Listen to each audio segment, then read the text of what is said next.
Bonjour, konnichiwa, hello guys, welcome to our channel today. This is Caroline from REF English Center, and it's my pleasure to be here to share with you guys some very useful information of our 12 phrase icebreaking lessons. You heard it totally correctly. I really meant 12 phrase icebreaking lessons. So the first question coming out from your mind can be why we offer you a lot of free lessons like that? Because we believe that experience from reality, things from reality can tell you exactly what we can do, what we can share, what we can change in your English proficiency. So what are you waiting for? Let's come over here and join us. Experience yourself what it will be like in reality. Alright? Okay, so but hold on, first let me tell you quickly what we study in our 12 phrase lessons.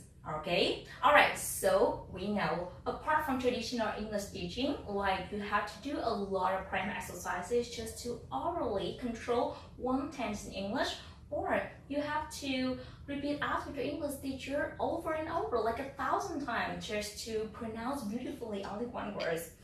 And what's your goal at the end of the day? To be fluent? Actually, fluency is just a small part in our English teaching method. What we want to do here is to help you sound like a native speaker. That's right. I know a lot of you may think that when you speak English, you automatically sound like a native speaker.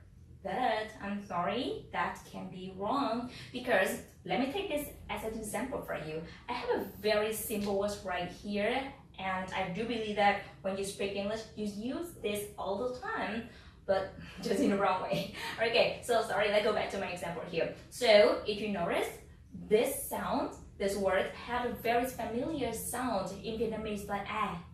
So, but if you use Vietnamese accent to speak English, so it just makes you sound really weird and totally wrong. Let me take this as an example and make it clearer to you again, okay? So if I use Vietnamese accent to say this one, I say ah. So when you have a very simple sentence like you say, are you okay? It sounds really weird, right? Okay, so what should it be like?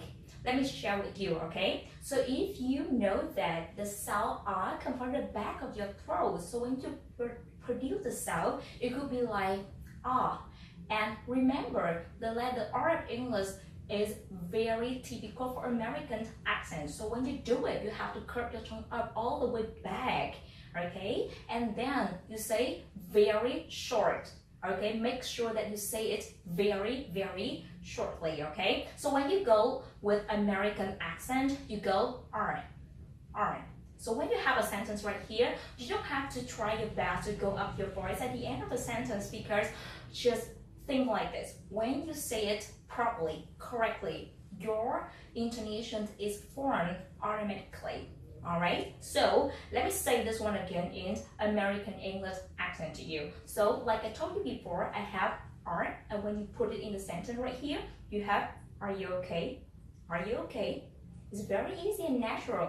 That's it. Alright, the second one I would like to share with you is how to express yourself like a native speaker. And what do I mean by saying that? As you may know, we have a lot of different accents in English, but we have only two main ones. We have American English and we have British English. So which one is right and which one is wrong? It's kind of impossible to say which one is right, which one is wrong, but to take it simply like this, alright? When you speak Vietnamese, it's kind of really weird when you speak Vietnamese with Hue accent and Northern accent in the same sentence. It's just like that in English. So you need to make yourself clear of which accent you love and you want to follow.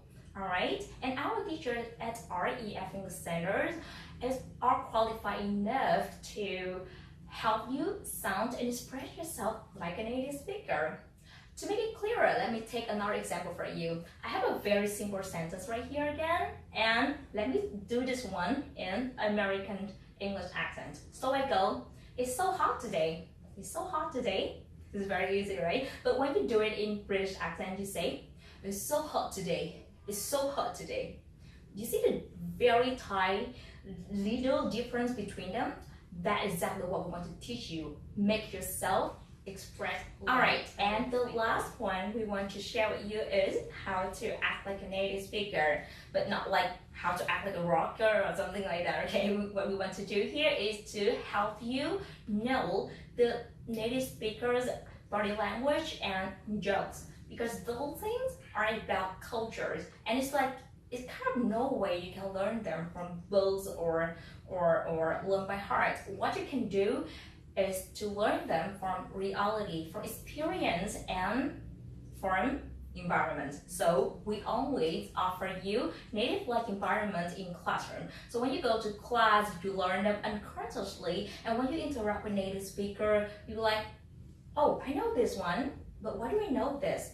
Well, it doesn't matter, but you just know that because we use them all the time in the class. That's right. So let me take another example from you, alright? So I always do this one in my class because I often give them a lot of activity to do. So I say, guys, So this one mean, yeah, actually I didn't mean like, okay guys, that go to a party or play games like that.